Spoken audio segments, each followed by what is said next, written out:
बिस्मिल्लाहिर्रहमानिर्रहीम। अस्सलामु अलैकुम वरहमतुल्लाहि वबरकातुहू। नाज़रीन, मैं हकीम नासिर अली आप सबका खुशामदीद कहता हूँ अपने इस चैनल पर Hakim Nasir Ali care beyond boundaries में।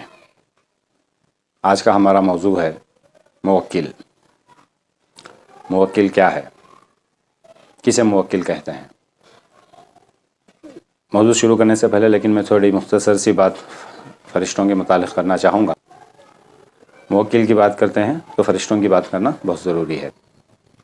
जैसे कि आप सब जानते हैं, फ़रिश्तों को अल्लाह ताला ने नूर से पैदा किया। फ़रिश्तों को क्यों पैदा किया? फ़रिश्तों को अल्लाह ताला ने मुख्तलिफ़ कामों के लिए पैदा किया है। किसी फ़रिश्ते को बारिश बरसाने के लिए पैदा किया है, किसी को अमलनामा लिखने के लिए पैदा किया है, तो कोई अर्श को संभाला हुआ है, कोई जन्नत को संभाल रहा है।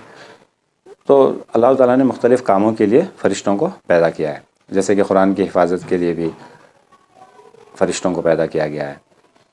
कुरान की हर एक आयत, हर एक हुर्फ की हिफाजत एक एक फ़रिश्ता करता है। हमारे पीर साहब फरमाते हैं कि मुवक्किल जो हैं ये रॉबर्ट की तरह है। इनके अंदर कोई जज्बात, क्रिएटिविटी, अपने से कुछ करना, मेल फीमेल ऐसा कुछ नहीं है। इनको ना तो भूख लगती है, ना तो ये खाना खाते हैं, ना इनको भूख लगती है, ना इनके यहाँ बच्चे हैं, औरत हैं, मर्द है, ऐसा कुछ नहीं है। ना ही इनके अंदर क्रिएटिविटी। ये रॉबर्ट की तरह है। रॉबर्ट की तरह मतलब इनको जो प्रोग्राम कर दिया गया है ये बस वही करेंगे। इनको रुकू के लिए पैदा किया है, बस रुकू में लगे हैं। हज़ारों करोड़ों फरिश्ते रुकू में लगे हुए हैं। किसी को आकर के सजदे के लिए बना दिया, वो करोड़ों साल से सजदा ही कर रहे हैं। जैसे कि इसराफिल अलैहिस्सलाम, इनको सिर्फ सुर फूंकने के लिए बनाया गया था। जब से बने हैं तब से लेकर आज तक सुर हाथ में पकड़े हुए अल्लाह की तरफ इनकी नज़र है और बस सुर अपने मुंह के करीब में है और बस हुक्म के इंतज़ार में है कि कब अल्लाह हुक्म देंगे और कब मैं सुर फूंकूँ। इसी तरह फरिश्ते जितने भी होते हैं ये एक रॉबर्ट की तरह होते हैं। इनके अंदर जो प्रोग्राम कर दिया गया बस वो उतना ही करेंगे, ना उससे ज़्यादा करेंगे ना उससे कम करेंगे। कह दिया कि अगर ये आदमी ये गलती करे तो इसको मार दो, तो वो मार देंगे। सोचना, रहम करना, ये सब चीज़ें उनके अंदर नहीं है। क्रिएटिविटी, जज्बात, ये सब सारी चीज़ें नहीं है। बस उनको जो हुक्म दिया गया वो ही करेंगे, उतने के लिए ही बनाए गए हुए हैं। इनके बारे में बताना इसलिए ज़रूरी था क्योंकि कुरान की आयतों के एक एक आयतों के और कुरान की एक एक सूरतों के और कुरान की एक एक हुर्फ के ये मुहाफिज़ हैं। बहुत सारे फ़रिश्तों को मुक़र्रर किया गया हुआ है। एक एक हुर्फ की ये हिफाजत करेंगे, एक एक आयत की ये हिफाजत करेंगे। कई आयतें और सूरतें ऐसी हैं जिसके बहुत सारे फ़रिश्ते उसकी हिफाजत में लगे हुए हैं। ये इनकी ज़ाहिरी सूरत है। ये ज़ाहिरी सूरत बताना बहुत ज़रूरी है क्योंकि आगे जब मुवक्किलों की बात होगी तो इसकी बातिनी, इनकी जो बातिनी ड्यूटी जो है उसके बारे में कुछ बातें खुलेंगी।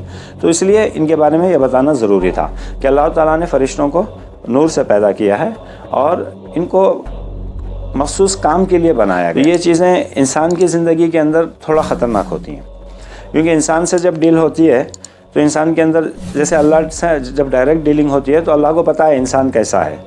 अल्लाह इसीलिए दरवाज़ा तौबा का भी रखा हुआ है कि ये अभी गलती करेगा, कल माफ़ी भी मांगेगा, तौबा भी करेगा और इसके साथ शैतान भी लगा हुआ है, नफ्स भी लगा हुआ है। तो ये सारी चीज़ें हैं। तो अल्लाह ताला क्या करते हैं, इंसान को समझ करके आगे पीछे करते हैं, थोड़ा चांस देते हैं। कुछ गलती हो गई तो माफ़ कर देते हैं। फ़रिश्तों में वो चीज़ नहीं है। इसलिए फ़रिश्तों के बारे में बताना बहुत ज़रूरी था कि फ़रिश्तों का फ़रिश्ते ऐसे हैं, एक मशीन की तरह। माफ़ करना, चांस देना, भूल चूक हो गई, कुछ ऐसा करना, ऐसा इनमें नहीं है। तो आप समझ गए कि फ़रिश्ते क्या हैं। तो अब हम बात करते हैं मुवक्किल के बारे में। देखिए, मुवक्किल क्या है, ये जो एक सवाल है ना, असल में ये एक सवाल के अंदर दो सवाल हैं। एक सवाल इसके अंदर छुपा हुआ है जो अक्सर लोगों, आमिलीन, बड़े बड़े असातिज़ा और बहुत सारे लोगों के, हर इंसान के दिल में ये सवाल रहता है, लेकिन अक्सर लोग ये सवाल पूछते नहीं हैं। और दूसरे सवाल के अंदर ही इसका जवाब भी छुपा हुआ है। तो दूसरा सवाल क्या है? अब मिसाल के तौर पर सूरह मुज़म्मिल का मुवक्किल, अब है तो सूरह मुज़म्मिल और सूरह मुज़म्मिल एक है और इसका मुवक्किल भी एक है, लेकिन ये एक मुवक्किल इतनी जगह कैसे होता है? उसके भी पास मुवक्किल है, इसके भी पास मुवक्किल है, इसके भी पास मुवक्किल है, उसके भी पास, अब है नहीं है वो सेकेंडरी है। हम एक जनरल बात कर रहे हैं कि है तो एक सूरत, इसका मुवक्किल भी एक, फ़रिश्ता भी एक है, तो फिर ये इतनी जगह कैसे मौजूद है? जाहिर सी बात है, बहुत सारे बुजुर्ग काम भी कर रहे हैं ना, इलाज मुआलिजा भी कर रहे हैं ना, तो वो भी तावीज़ लिख कर देते हैं ना, उनके पास भी उसका मुवक्किल के असरात हैं ना। तो ये एक मुवक्किल है, लेकिन इतने सारी जगह पर कैसे, ये है असल में छुपा हुआ सवाल। मुवक्किल क्या है, इसके अंदर जो छुपा हुआ सवाल है वो ये है कि एक मुवक्किल इतनी सारी जगहों पे कैसे होता है, ये कैसे मुमकिन है, ये क्या चीज़ है, ये क्या कंक्लूजन है, ये असल में माजरा क्या है। देखिए, जैसे मैं अक्सर बताता हूँ, अक्सर कहते रहता हूँ कि टेक्नोलॉजी आने की वजह से, और मैं ज़्यादातर आके टेक्नोलॉजी की मिसालें देता हूँ, क्योंकि आजकल इतनी आम हो गई है टेक्नोलॉजी कि हर बच्चे के हाथ में आज मोबाइल फ़ोन है। वो हर चीज़ आकर इससे समझाने में बहुत आसानी होती है, क्योंकि वो अपने आप को उतना नहीं जानता जितना वो मोबाइल को जानता है। छोटे बच्चे जो हैं वो अपने बारे में ज़्यादा नहीं जानते हैं जितना वो मोबाइल के बारे में जानते हैं, उसके फीचर्स के बारे में। तो ये बहुत अच्छा एग्जाम्पल है समझाने के लिए मोबाइल फ़ोन। देखिए, मिसाल के तौर पर हम अपने व्हाट्सएप को ले लेते हैं। व्हाट्सएप तो सर्वर में एक ही है, व्हाट्सएप एक ही सॉफ्टवेयर है ना, लेकिन इतने करोड़ फ़ोनों में व्हाट्सएप इंस्टॉल कैसे हो रहा है? हर कोई व्हाट्सएप हर फ़ोन के अंदर व्हाट्सएप है। आज जितने भी स्मार्टफोन यूज़ कर रहे हैं, जो भी फ़ोन यूज़ कर रहा है, उसके पास व्हाट्सएप है ही है। इतने मिलियन ट्रिलियन ऑफ व्हाट्सएप कैसे आए? व्हाट्सएप तो सर्वर में एक ही है, लेकिन इतने सारे फ़ोनों में व्हाट्सएप कैसे आ गया? समझ रहे हैं आप? मेरे ख्याल से आपको थोड़ा बहुत समझ में आ गया। देखिए, ये ऐसा ही है। मुवक्किल का भी जो मसला है वो भी बिल्कुल व्हाट्सएप की तरह ही है तो एक ही है। जैसे सूरह मुज़म्मिल सर्वर पर एक ही है, उसकी कॉपियाँ बनती रहती हैं कि अभी कोई आयत की या कोई सूरत की, जब एक आदमी बैठ कर के जमाली परहेज़ के साथ में नीयत कर रहा है, गुमान कर रहा है कि मुझे इसका मुवक्किल हासिल करना है, और जब वो तकरार कर रहा है, उसकी कांस्टेंट जब तकरार कर रहा है, जब आप कांस्टेंट तकरार करते हैं ना किसी आयत की या किसी सूरत की, तो ये फरिश्ते का एक बातिनी काम भी है। जब कोई इसकी तकरार करता है ना, कांस्टेंट जब इसकी तकरार करता है, तो उसकी तरफ आता है कि ये कौन है जो तकरार कर रहा है। वो फरिश्ता जो हिफाजत के लिए वहाँ पर फिक्स्ड है, वो फरिश्ता नहीं आता है, उसकी कॉपी आती है। इसी को मुवक्किल कहते हैं। तो वो मुवक्किल आता है, वो आपसे इंटरैक्ट का मतलब इसके कुछ शराइत हैं। जैसे मैंने बताया कि प्रोग्राम कर दिया गया है इसको, ये बस वही करेगा। उसके आप थोड़ा भी अगर ऊपर नीचे जाएंगे तो ये जो इसको हुक्म मिला है ये बस वही करेगा। ये बख्शना रहम करना या इमोशनल वैसा इसके अंदर कुछ नहीं होता। फरिश्तों का प्रोग्राम ऐसा है। तो ये आता है फरिश्ता, देखता है, अगर आपने पूरे फ़राइज़ पूरे मुकम्मल कर लिए हैं तो ओके, नहीं कर लिए तो आप रुजत जिसे कहते हैं ना वैसे ही कहते हैं। वो बैकफायर होता है, जिसकी वजह से आदमी पागल भी हो सकता है, जिसकी वजह से आदमी जिस्मानी बीमारी भी पैदा हो सकती है, जिसकी वजह से दूसरे भी बहुत सारी परेशानियां क्रिएट हो सकते हैं। इसको रुजत कहते हैं। वो बैकफायर कर देता है, वो मार देता है, जान से नहीं मारता, पागल कर देता है। अगर चोट अगर आपके दिमाग पे लग गई तो पागल हो जाएंगे, या तो फिर किसी और चीज़ पे अगर जिस्म पे मार दिया तो बीमारी हो जाएगी, पैरालिसिस भी हो सकता है। अगर आपने वो सर्कमस्टेंसेस और जो रूल्स एंड रेगुलेशंस हैं वो अगर आपने पूरे फॉलो नहीं किए।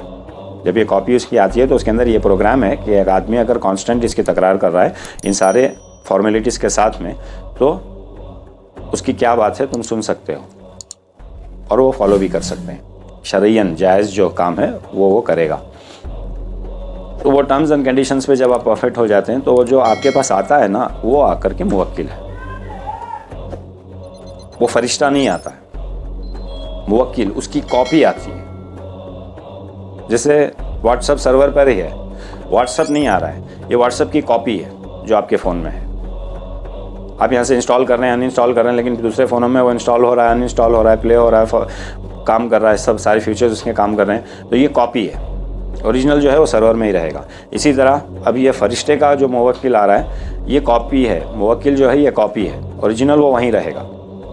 इसी तरह मुवक्किल हमज़ात का भी होता है, मुवक्किल बलाओं का भी होता है, मुवक्किल जिन्नात का भी होता है, मुवक्किल फरिश्तों का भी होता है। मुवक्किल को इल्मुल अदद से भी बनाया जाता है, क्रिएट किया जाता है। मुवक्किल को इल्मुल अदद से भी बनाया जाता है, मुवक्किल को नक़्श के ज़रिए से भी बनाया जाता है, मुवक्किल को जंतर मंतर तंत्र तीनों से बनाया जाता है। जैसे वो देखा होगा आपने, जो दूसरे मज़ाहिब के अंदर जो हवन करते हैं ना, आग में जो पढ़ कर जो डालते रहते हैं, तो ये मुवक्किल भी मंत्र से भी क्रिएट होता है। ज़िक्री मुवक्किल जिसको कहते हैं। ये सब चीज़ कब क्रिएट होती है? आपके ज़िक्र करने के साथ साथ सबसे बड़ी मेन चीज़ अहम इसमें होती है आपका गुमान और आपकी नीयत। आपके गुमान से ये क्रिएट हो रहा है, आप अगर कोई सूरत या कोई आयत पढ़ रहे हैं, आप ये गुमान कर रहे हैं, आपने ये नियत करके वहाँ पर बैठे हैं और ये गुमान कर रहे हैं कि मुझे सूरह मुज़म्मिल का मुवक्किल चाहिए, और सूरह मुज़म्मिल का मुवक्किल क्रिएट हो रहा है, वहाँ पे जनरेट हो रहा है, आपके गुमान से बन रहा है वो। ये जो बनता है इसको मुवक्किल कहते हैं। तो मुवक्किल समझ गए आप, मुवक्किल जिन्नात का भी होता है, मुवक्किल बलाओं का भी होता है, मुवक्किल हमजात का भी होता है, मुवक्किल फरिश्तों का भी होता है। मुवक्किल को तावीज़ात से भी, नखुश के ज़रिए से भी बनाया जा सकता है, मुवक्किल को इल्मुल अदद से भी बनाया जाता है, इल्मुल हुरूफ से भी बनाया जाता है, ज़िक्री वज़ाइफ से भी बनाया जाता है।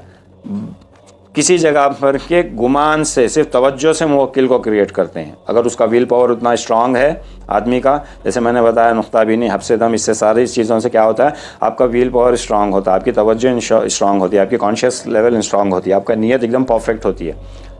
क़ुव्वत इरादी जब पक्की होगी ना, तो आप जैसे गुमान करेंगे वैसी चीज़ें जनरेट होना शुरू हो जाएंगी। मैंने एक छोटी सी बात छेड़ दी पहले कि ये हमारा तरीक़ा नहीं है, मैं फिर भी एक मिसाल के तौर पे बता रहा हूँ करके मैंने बता दिया, तो अभी मुझे हमारा तरीक़ा भी बता देना अच्छी बात है। सर आमिलीन क्या करते हैं, जनरली जो तरीक़ा है कि सूरह मुज़म्मिल का वजीफ़ा नियत करते हैं, गुमान करते हैं, ये बहुत इंपॉर्टेंट है।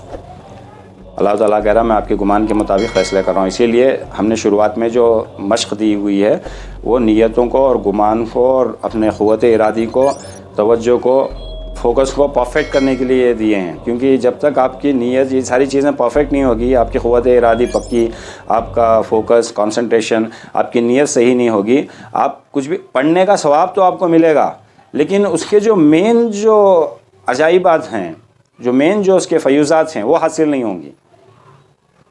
क्योंकि पत्थर के ऊपर आप कितना भी पानी डालोगे तो ऑब्ज़र्व नहीं होगा। ज़मीन के ऊपर खेती करने के लिए उसको ना करना और उसको सीधा करना बहुत ज़रूरी है। सरसब्ज़ ज़मीन बनाने के लिए पहले उसके ऊपर मेहनत करना पड़ता है, तभी आप उसके ऊपर पानी डालोगे तो पानी ज़ब्त करेगा। पत्थर के ऊपर आप, पथरीली ज़मीन पे आप पानी डालोगे तो फ़ायदा नहीं है। तो इसी के लिए ज़मीन को सीधा किया जाता है मश्क़ दे करके, आपके नीयतों को सीधा किया जाता है, आपके फ़ोकस को सीधा किया जाता है, आपको प्रेजेंट माइंड बनाया जाता है, हाजिर हाल बनाया जाता है, फोकस और कंसंट्रेशन को परफेक्ट रखें। उसके बाद में आप मामूली दुआ भी पढ़ते हैं तो फ़ौरन असर हो जाती है। कोई भी छिल्ला फ़ौरन पहली बार में आपको कामयाबी मिल जाती है। वजह क्या है कि आपने ये सारी चीज़ों को सही कर लिया है। उसके बाद में आप पढ़ेंगे। मैं ये नहीं, इसीलिए मशक़ दे रहा हूँ मैं कि मैं ये नहीं चाहता कि आप मेहनत करें और मेहनत बेकार हो जाए और फिर आप बदज़न हो जाएँ कि यार ये सब कुछ काम नहीं करता, बेकार की बातें हैं, सब सुन सुन के हम तंग आ चुके हैं। ऐसा नहीं होना चाहिए। जब आप पढ़ेंगे तो फ़ौरन काम हो जाना चाहिए। तो इसी के लिए मैं मशक़ करूँ।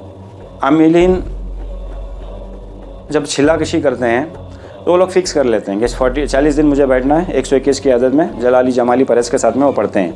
तो अब क्या होता है, जब आप तकरार करते हैं ना, कांस्टेंट तकरार करते हैं, तो इसकी जो बातिनी शक्ल मैंने बताया फ़रिश्ते की जो हिफाजत कर रहा है उस फलानी आयत की, उसकी बातिनी शक्ल क्या है, जब आप कांस्टेंट इसकी तकरार करता है ना कोई, तो उसके करीब में आते हैं और उसके अंदर कुछ प्रोग्राम्स किए गए हैं कि आदमी तकरार कर रहा है तो उसके हालात, उसके कंडीशन क्या है कि उस सारी चीज़ें देखनी पड़ती हैं।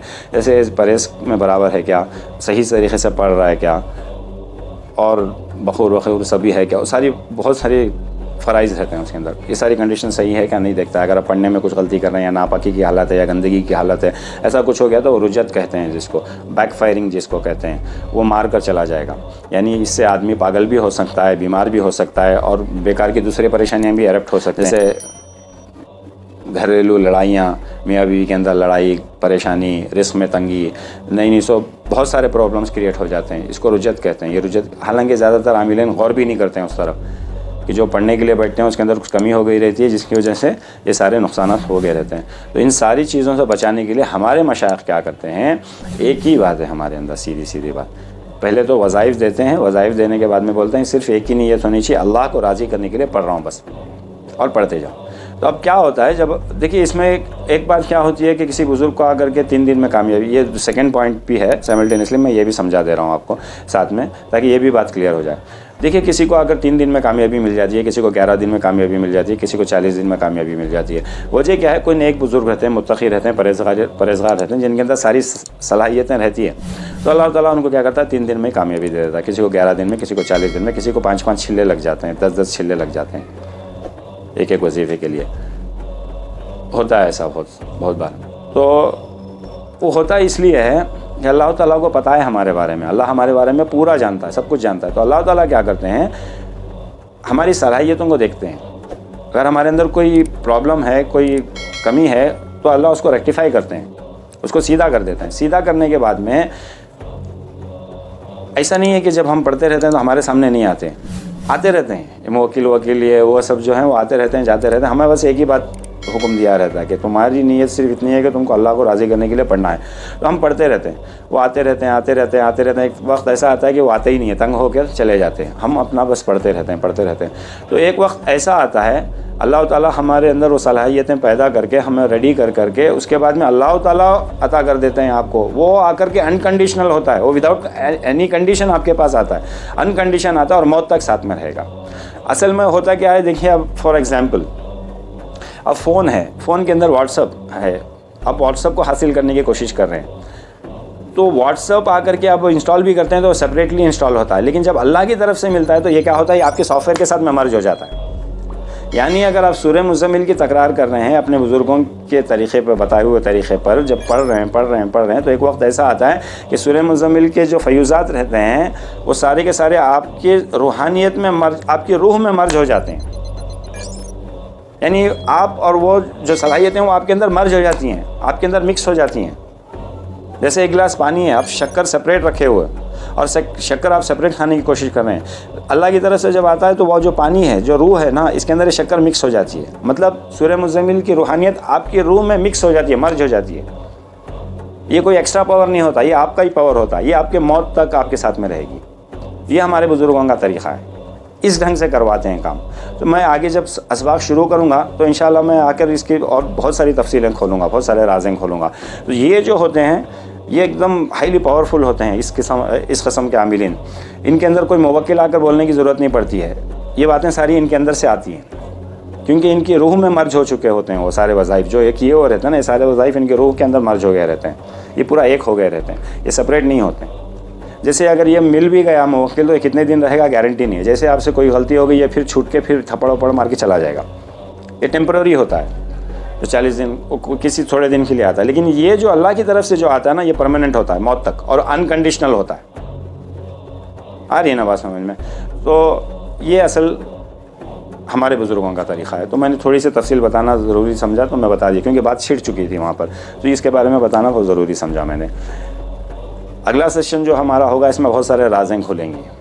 हालांकि हर सेशन में कुछ ना कुछ राज खुलते ही रहते हैं। ये जो होगा ये अमलियात का मेन राज खुलने वाला है हमारे नेक्स्ट सेशन में, जो अक्सर आमिलीन, जो यूट्यूब के आमिलीन हैं, किताबों के आमिलीन हैं, वो बताते नहीं हैं, क्योंकि असल में उनको पता भी नहीं होता। क्योंकि अगर वो किसी उस्ताद के नीचे अंडर में बैठकर अगर अमलियात सीखे हुए रहते हैं तो उनको वो चीज़ें पता रहती हैं। आप उस रास्ते पर चले होंगे तभी आपको वो रास्ते का पता होगा ना। जब आप उस रास्ते पे गए नहीं तो आपको पता कैसे होगा। मैंने आज तक बहुत सारा सर्च किया है, लेकिन कहीं पर भी ये जो राज मैं अगले सेशन में जो बताने वाला हूँ, ये राज मुझे कहीं नहीं मिले। अगर कोई भी सवाल पूछना होगा आपको या कोई भी डाउट होगा तो अल्हम्दुलिल्लाह आप मुझे कमेंट्स में पूछ सकते हैं, और मुझे बहुत खुशी होगी अगर आप मुझसे पूछेंगे। तो बस इसी तरह मेरा साथ दीजिए, जितना हो सके उतना शेयर कीजिए और हमारे YouTube चैनल को थोड़ा डेवलप कीजिए, इम्प्रूव कीजिए, ज़्यादा से ज़्यादा लोगों तक दीन की बातें और अच्छी बातें पहुंचाएं। अगले सेशन में इंशाल्लाह मैं राज़ों को खोलने के बाद में अपनी पहली क्लास भी स्टार्ट कर दूंगा, असबाक भी शुरू कर दूंगा।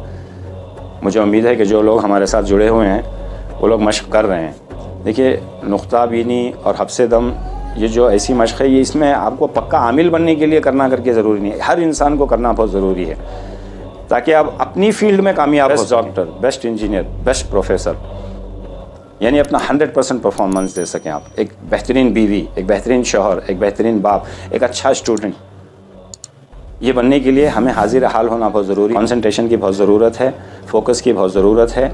इससे हम अपने जिस्मानी बीमारियों का भी इलाज कर सकते हैं, डिप्रेशन का इलाज भी कर सकते हैं, बहुत सारी बीमारियों का। हम सिर्फ जो नुक्ता भी नहीं, जो आपका कॉन्सेंट्रेशन है ना, इसको कॉन्सेंट्रेशन को आप सीधा कर लें, नीयतों को आप सीधा कर लें, फोकस को सीधा कर लें, क़ुव्वत इरादी, इन चीज़ों को हर फील्ड में इन चीज़ों का सही होना बहुत ज़रूरी है।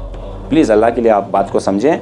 ये किसी आमिल बनने के लिए या किसी पर्टिकुलर आमिल के लिए नहीं है। जो मश्क जो मैंने इनिशियली दिया हूँ मैं आपको, नुक्ता बीनी और हब्से दम, ये किसी आमिल के लिए नहीं, ये हर इंसान के लिए ज़रूरी है। प्लीज़ आप बात को समझें और प्लीज़ ट्राई करें इसको।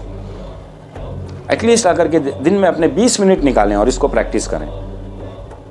एक अच्छा इंजीनियर बनने के लिए, एक अच्छा डॉक्टर बनने के लिए, एक अच्छा प्रोफेसर बनने के लिए, एक अच्छा स्टूडेंट बनने के लिए, एक अच्छा बाप बनने के लिए, एक अच्छा इंसान होश और हवास में हो, प्रेजेंट माइंड हो, अपने दिमाग का ज़्यादा से ज़्यादा इस्तेमाल कर सके। कहाँ 1% 2% में हम अपनी ज़िंदगी ख़त्म कर रहे हैं। कोशिश करो आप इंशाल्लाह इन मशक़ों, ये बेस है। जब आप स्टार्ट करेंगे, जब आपको इसके अंदर आप आएंगे तो आपको पता चलेगा, आप ख़ुद बाद में इसमें ज़्यादा की इल्तिजा करेंगे। प्लीज़ मशक़ों को ट्राई करें। मैं अगले सेशन में थोड़े राज भी खोलूँगा और इंशाल्लाह असबाक भी शुरू करूँगा। हमारी पहली क्लास नेक्स्ट सेशन से स्टार्ट हो जाएगी इंशाल्लाह। ज़िक्र वज़ाइफ देना शुरू करूँगा मैं। प्लीज़ आप थोड़ा मशक़ पे मेहनत करें। हर किसी के लिए बहुत ज़रूरी है। आप भले ही आमिल ना बने, लेकिन आप ये करें। अब देखिए, जब कॉन्शियस माइंड होकर कंसंट्रेशन से आप जब नमाज़ पढ़ते हैं तो कम से कम आपकी नमाज़ कबूल हो जाए, इतना ही काफ़ी है ना हमारे लिए। किसी भी परेशानी के लिए कोई भी दुआ पढ़ते हैं, फ़ौरन वो दुआ कबूल हो जाए। क्यों? आप कंसंट्रेशन से, फोकस के साथ में पढ़ रहे हैं, आपकी तवज्जो है पूरी उसके ऊपर, फ़ौरन वो काम हो जाएगा। प्लीज़ मशक़ कीजिए, प्रैक्टिस करें और प्रैक्टिस करते रहें। मैं इंशाल्लाह बहुत सारी बातें खोलूँगा अपने नेक्स्ट सेशन में। हो सकता है 2 या 3 सेक्शन में हो वो एक लेक्चर। तो बस इजाज़त दें मुझे और दुआ करें कामयाबी के लिए। और प्लीज़ मशक़ पे मेहनत करें, नुक्ताबीनी पे मेहनत करें, हफ्ज़े दम पे मेहनत करें। कम से कम नुक्ताबीनी पे मेहनत करें। प्लीज़ मेहनत करें। एक अच्छा इंसान बनने के लिए मेहनत करें। एक परफेक्ट प्रोफेशनलिस्ट बनने के लिए मेहनत करें और मेरे लिए भी दुआ करें। इजाज़त दें। अस्सलामु अलैकुम व रहमतुल्लाहि व बरकातुहू।